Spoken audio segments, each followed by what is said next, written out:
Welcome to the Homeschool Sanity Show, your weekly prescription for happier, healthier homeschool living. I'm your host, Dr. Melanie Wilson, Christian psychologist turned homeschooling mother of 6. Hey, homeschoolers. I frequently hear this worry from homeschoolers I talk with at the great homeschool conventions. I don't know if I'm doing enough. In a time when homeschoolers have an abundance of curriculum options for teaching their children and an abundance of philosophies of education to consider, it's no wonder that many homeschoolers are concerned they are doing too little. I'll address this concern with ways to know if you're doing enough in just a moment. But first, I would love to invite you to join Homeschool Sanity Circle on Facebook. This is the perfect group for new homeschoolers who have all sorts of worries like these. It's also a fantastic place to build friendships, no matter where you are in your homeschooling journey. Find us at facebook.com/groups/homeschool sanity circle. I'm looking forward to getting to know you there. I would like to thank my sponsor for this episode, Seven Sisters Homeschool. Hello, homeschool friends. Sabrina here from sevensistershomeschool.com. Have you met your homeschooling big sisters yet? Please allow me to perform introductions. Allison, Kim, Marilyn, Vicky, Sarah, and I all live in the same general area and worked and played together over the 20-plus years that we spent homeschooling our children through high school graduation. In 2010, we launched sevensistershomeschool.com. And since then, the 6 of us veteran homeschool mamas have been delighted to meet so many of you, our 7th sisters. You can find us on the blog at sevensistershomeschool.com, on Facebook, Pinterest, and Instagram, including the Seven Sisters Homeschool Facebook group, where we chat about the fun and the tough homeschool stuff, and where I offer Facebook Lives every week. You can find us on the Homeschool High School podcast, and in one-on-one coaching appointments to help moms find the just right curriculum and the homeschool style for their unique family. Because there's not one right way to homeschool. We create some pretty fabulous curriculum, if I may be so bold. Seven Sisters ebook curriculum.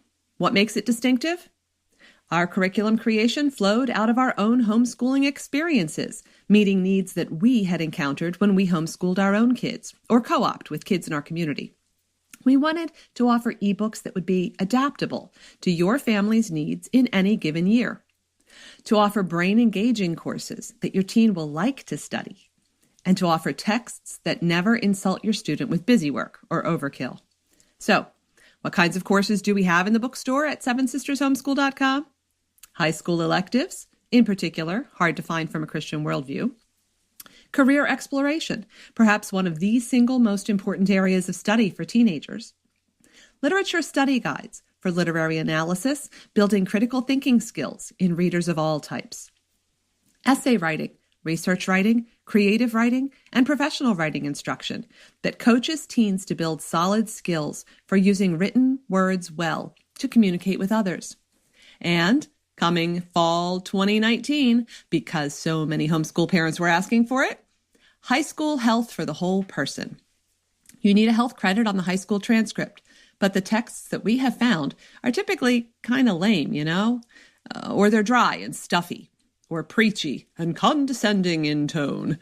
We wanted to give teens a user-friendly text for learning to manage their God-given health with spiritual, physical, mental, emotional, social, and safety skills.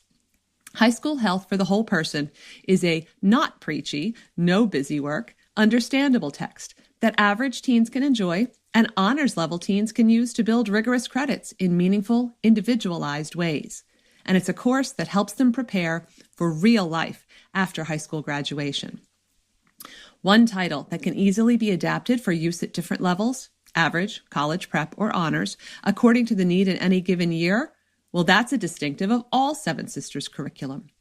Easy to apply instructions for using the same piece of curriculum at any of several levels of rigor appear right on the first few pages of your PDF download.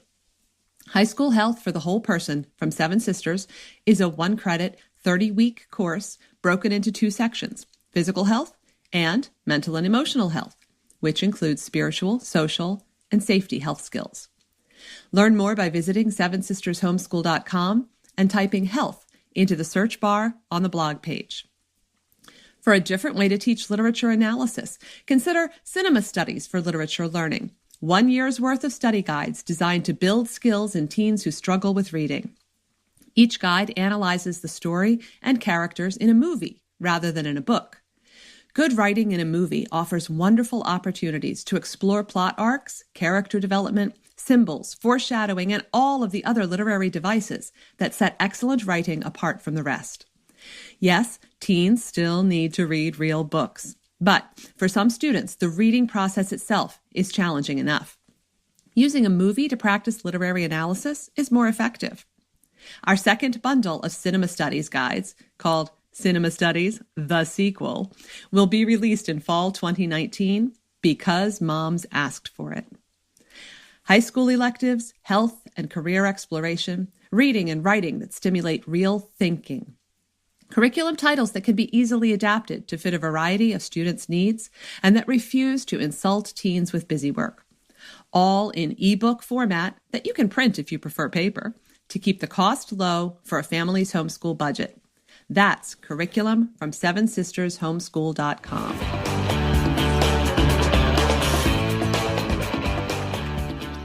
Now for this week's topic. How do you know if you're doing enough in your homeschool? The first way to know if you're doing enough in your homeschool is to compare your plans with your state or charter school's policies. Many homeschoolers are surprised to learn how few guidelines there really are for what to teach. I recommend that you visit hslda.org or the Homeschool Legal Defense Association. This website lists homeschooling laws by state and also has curriculum guidelines for high schoolers, another area that causes homeschoolers a great deal of anxiety. If you are doing what the laws or guidelines suggest, you can take a deep breath and relax. The standards set by others are typically much lower than the standards we set for ourselves. I am not suggesting that we do the least amount possible. We want our kids to have a rich, quality education. But neither am I suggesting that we should do every subject and use multiple curricula and classes to teach these subjects. I am here to promote Homeschool Sanity, and that's the quickest way to the homeschool loony bin. Instead, use the standards to reassure yourself that you are, in fact, doing enough. The second way to know if you're doing enough is to consider the number of hours appropriate for homeschooling for the age of your child. RaisingArrows.net says that formal homeschooling takes 30 to 45 minutes for kindergarten and first grade, 1.5 to 2 hours for second to fourth grade, 2 to 4 hours for fifth and sixth grade, and 4+ hours for 7th grade and up. That doesn't sound like a lot, does it? My state requires 1,000 hours of instruction. Let's have a reasonable view of what that means. It does not mean that I must stand at my whiteboard lecturing for 1,000 hours a year. Public school teachers are not held to that standard. In fact, public schools operate a bit more like I did when I practiced as a clinical psychologist. A counseling hour was really 45 minutes, with 10 minutes of that taken up with greetings and goodbyes. Traditional school students spend time using the restroom, walking the hallway, staring out the window. You get the idea. We also have an advantage over traditional teachers in that we can count many informal activities as educational hours. Have your kids help you make dinner. And if you're teaching as you go, you have life skills hours. When your child is reading the manual to understand a new game or toy that's been purchased, you have reading time.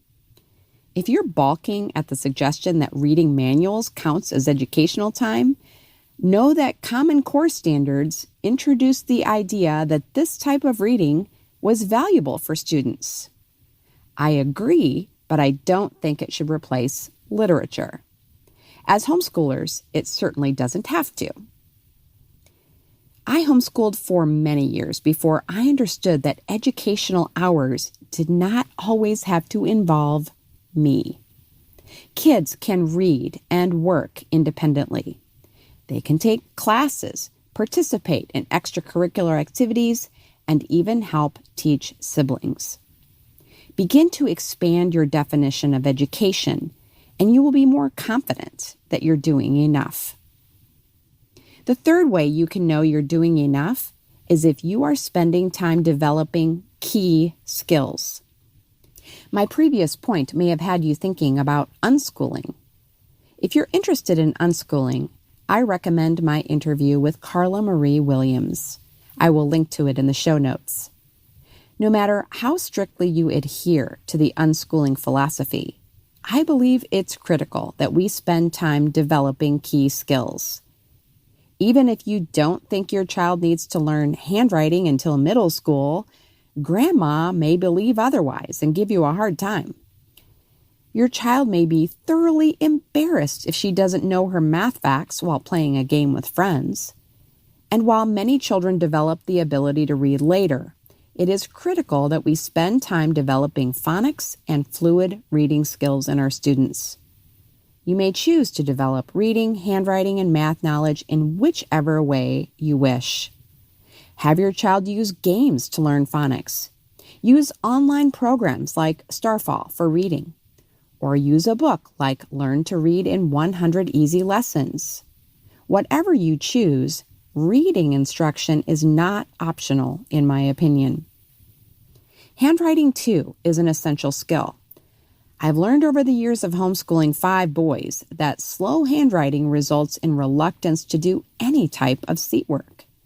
In fact, even math homework can be a struggle if kids aren't able to write their numerals quickly. Choose the handwriting approach that works for you. Teach your kids to form the letters by writing in Cool Whip. Use the handwriting app on your iPad. Or use formal curriculum like Handwriting Without Tears. Whatever you do, have your child practice for short periods and consistently. The next area that I believe is critical for our students to learn is math facts. Some homeschoolers have told me that they don't believe learning math facts is important in the age of calculators. I couldn't disagree more. Have you ever made a mistake with calculators? I do it all the time. When I'm totaling my sales at conventions and I get that I had $300,000 in sales, I am not hooting and hollering. Instead, I groan and know that I have to recalculate. If your kids don't know math facts, higher level math will be impossible. Without memorizing basic math facts, your child will be that cashier who panics when the cash register doesn't tell her how much change to give you back. Again, you choose how to have your child master math facts. Use flashcards, stories, games, or competition to complete math fact quizzes in a short period of time, as is taught by Learn Math Fast. But make the acquisition of math facts a priority in your homeschool. The fourth way to know if you're doing enough is you are covering subject areas like social studies, science, and fine arts at least every other year. One of the mistakes I made as a beginning homeschooler is I thought I had to teach every conceivable subject every year. That is a recipe for homeschool burnout. Public schools do not teach calligraphy, map memorization, and astronomy in addition to all the core subjects they have to cover to meet standards. If you want to study one or more of these things, make room for it in your homeschool schedule. I love history, but I didn't realize that I was not required to teach it every single year. The same with science. These subjects and even fine arts will be a part of your homeschool education, even if they are not a specific focus. Field trips we have taken almost always incorporate history.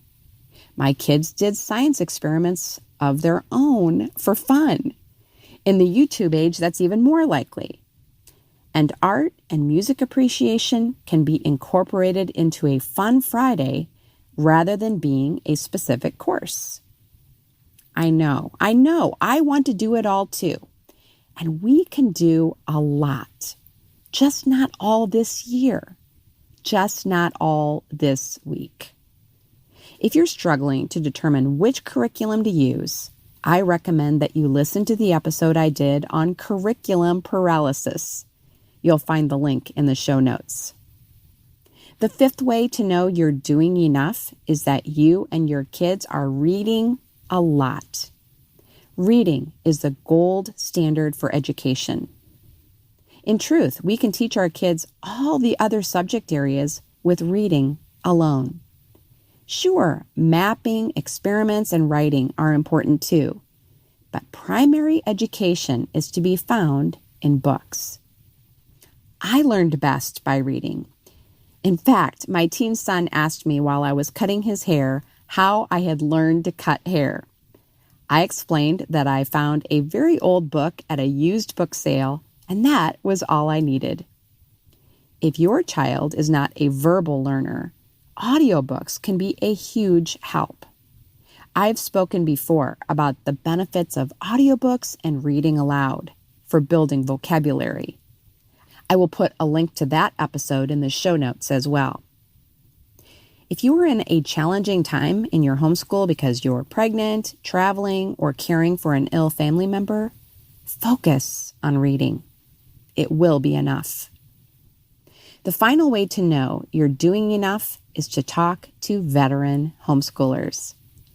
I laughed so hard when my new homeschooling friend was worried that her son wasn't willing to follow her plan. Of course he wasn't. It was too much, and I told her so. Sure, there are homeschoolers online who present their homeschools as though they're reading a novel or two aloud to their family each day, reenacting a new war every week, and building a life-sized model of the Ark this month. But most homeschoolers will be honest about what they are able to accomplish. I trust the members of the Homeschool Sanity Circle on Facebook to be real with you. They will read your plan and will tell you if you're doing enough, or more likely, if you're trying to take on too much. Find these amazing but real moms at facebook.com/groups/Homeschool Sanity Circle. In conclusion, if you are following your state's or charter school's guidelines, spending a reasonable number of hours on school for your kids' ages, teaching key skills, covering other subject areas at least every other year, reading a lot, and you've gotten the green light from veteran homeschoolers, you can rest assured that you're doing enough. Thanks again to Seven Sisters Homeschool for sponsoring the podcast. Find the links to everything I've mentioned at homeschoolsanity.com/enough. Join me next time when we discuss how to trust God with our parents. Have a happy homeschool week. Thank you for joining me for the Homeschool Sanity Show. This has been a production of the Ultimate Homeschool Radio Network.